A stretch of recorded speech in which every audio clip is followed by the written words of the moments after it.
Hello বন্ধুরা, তোমরা কেমন আছো? আশা করি সবাই খুব ভালো আছো। রেহানের দুষ্টুমির চ্যানেলে তোমাদের সকলকে জানাই অনেক স্বাগত।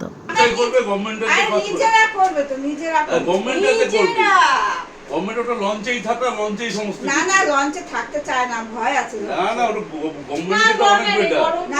লঞ্চে বড় না, ওই যে প্রদীপ দেখছি তাই। প্রদীপ এমনি ঝুলে পড়লো তো জানাতে আজকে তাই যাবে।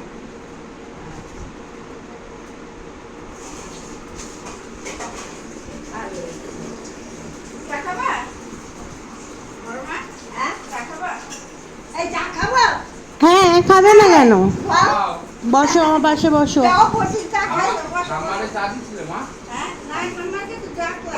ডাকো, আম্মাকে ডেকে নিয়ে আসো। না, ওকে বলছি। ওই ঠাম্মারে ডাকছে, ঠাম্মারে ডাকতে যাচ্ছে। ঠাম্মারে ডাকতে যাচ্ছে।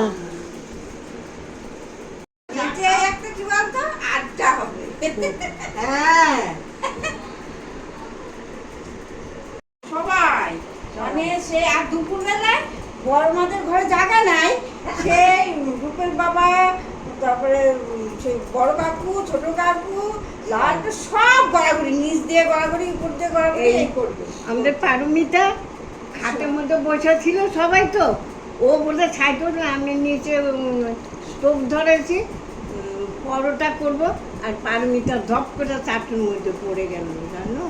ছোট্টবেলায়? হ্যাঁ, তখন রূপ টুপ ওরা ছড়িয়ে, ধৌতু বন্ধু ওরা সব ছোট, হ্যাঁ, আমাদের সবাই গল্প করছিল, আরেক আমার মেয়ে পড়ে গেল। আমার সব বৃষ্টি এইরকম দিনে একে চাটুর মধ্যে এত মোটা শুনে পিছনে পাশার চামড়া একদম উঠে গেছিল, সেই নিয়ে ওই বৃষ্টির মধ্যে আমি সেই নিয়ে গেছি আবার ডাক্তারখানা, এইগুলিরও সব রাইখে গেছি ঘরে।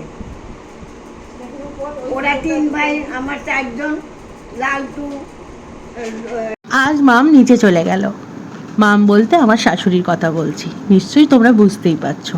হ্যাঁ, এখন থেকে আমরা আলাদাই থাকবো, কিন্তু আলাদা থাকার বিশেষ কারণ কিছু না। কারণ হচ্ছে কুটুস বড় হচ্ছে, কুটুসের একটু জায়গার দরকার, কুটুসের একটা ঘর দরকার, তাই জন্য মামরা নিচে চলে গেল। এর পেছনে কোনো ঝগড়া অশান্তি কোনোটাই নেই। তোমরা আমার ফ্যামিলির মেম্বার, তাই তোমাদের সাথে শেয়ার করলাম। আর আজকেই মাম নিচে গেছে, তাই সেই উপলক্ষে একটু সবাই মিলে গল্প আড্ডা করা হচ্ছে সন্ধেবেলা। আর আমাদের বাড়ির মানুষগুলো একটুখানি এই চায়ের আড্ডা খোঁজে, কারণ সবাই একসাথে মিলিত হব বলে। আর আজ এই ভিডিওর মাধ্যমে কিছু কথা, মনের কিছু কথা তোমাদের সাথেও শেয়ার করতে চাই। যেই দিন থেকে শুনেছিলাম আমরা নিচে চলে যাবে, মানে নিচের এই ঘরে কাজ হচ্ছিল, সেদিন থেকে মনটা আমার ভীষণ খারাপ হয়েছিল। জানি না আমার বরের কতটা মন খারাপ হয়েছে, কিন্তু আমার প্রচণ্ড মন খারাপ হয়েছে। আমি মনে করি পৃথিবীতে যার মা বাবা নেই, তার কাছে সব কিছু থেকেও কিছুই থাকে না। কারণ মা বাবা হচ্ছে এমন একজন, ঠিক যেন বটগাছের ছায়ার মতো, সব সময় আমাদেরকে আগলে রাখে।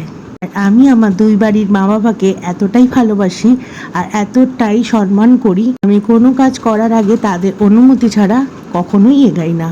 আর আজকালকার দিনের আমরা ছেলেমেয়েরা ভীষণ বেইমান, কারণ আমরা মা বাবাদের সময় দিই না, কারণ আমরা নিজের জীবনে ভীষণ ব্যস্ত। তাই আমাদের প্রত্যেকটা ছেলে মেয়েদের উচিত সব কাজ বাজের শেষে মা বাবাকে একটু সময় দেওয়া। বিশ্বাস করো বন্ধুরা, আমি সবসময় অপেক্ষা করে থাকি আমার শ্বশুর মশাই কখন কাজ সেরে বাড়ি ফিরবে, কারণ আমার শ্বশুর মশাইয়ের সাথে আমি যদি একটু গল্প না করি, হয়তো আমার দুপুরের খাবারই হজম হয় না, ঠিক রাতেরও তাই। অপেক্ষা করে থাকি বাবা কখন বাড়ি আসবে। তাই সত্যি আমি ভীষণভাবে ভেঙে পড়েছিলাম ঘটনাটার জন্য, কিন্তু নিজেকে অনেক শক্ত করেছি, কারণ এটাই জীবন। জীবনে সব কিছু তো থেমে থাকে না, যেমনভাবে মানে চলে পথ সেইভাবেই চলতে হয়, এটাই নিয়ম। আর আমি সবসময় চেষ্টা করি আমার ভালো মুহূর্তগুলোকে খুবভাবে ধরে রাখার, কারণ একটা কথা আমি সবসময় বিশ্বাস করি, তুমি যে মুহূর্তটা কাটাচ্ছ সেই সময়টা এখন চলে যাবে না, সেটার একটা আফসোস সারা জীবন থেকে যাবে। তুমি হয়তো যেই সময়টা কাটাচ্ছ সেই সময়টার মূল্য তুমি আজ বুঝছো না, কিন্তু ভবিষ্যতে গিয়ে সেই সময়টার মূল্য তুমি বুঝবে, যখন তোমার কাছে কিছু থাকবে না, তখন মনে হবে ওই দিনটাই আমার কাছে ছিল শ্রেষ্ঠ দিন। আজ এইটুকুই, সবাই খুব ভালো থেকো, টাটা।